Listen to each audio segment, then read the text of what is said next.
দেখুন আমার সামনেই কিন্তু একজন ভাই এই লাঠি এভাবে কিন্তু ভর দিয়ে আসছে। আমি তার কাছ থেকে জানতে চাইবো আসলে তার এই সমস্যাটা কি ছোটোবেলা থেকে পায়ের সমস্যা না কীভাবে কি, আর আপনাদেরকে জানাবো। ভাইজান ভালো আছো? হ্যাঁ ভাই ভালো। তোমার কি অবস্থা? এটা কি ছোটোবেলা থেকে তোমার এই সমস্যা না কেমনে কি?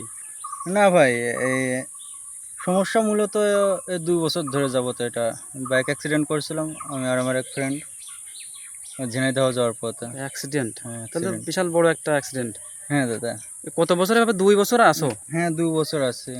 ফরিদপুর প্রথমে ট্রিটমেন্ট করছিল, তো ওইখান থেকে ঠিক না হওয়ার কারণে ইন্ডিয়াতে গেছিলাম।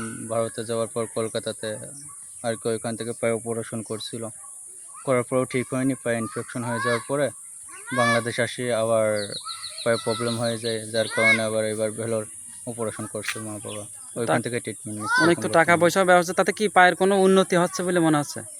উন্নত বলতে, পায়ে তো আগে এখানে ইনফেকশন হয়ে পায়ে পচে মানে গন্ধ টন্ধ বলতো, বদ রক্ত টক্ত হইতো। এখন সে সকল কিছু নাই আপাতত। এখন অনেকটা ঠিক আছে, পায়ের বাইরে দিয়ে রড দেওয়া আছে, এটাই।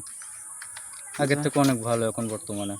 যাই হোক দাদা, আমরা তোমার জন্য শুভ কামনা করি, সৃষ্টিকর্তা যেন তোমার শরীর তাড়াতাড়ি সুস্থ করে দেয় সেই প্রার্থনা করি।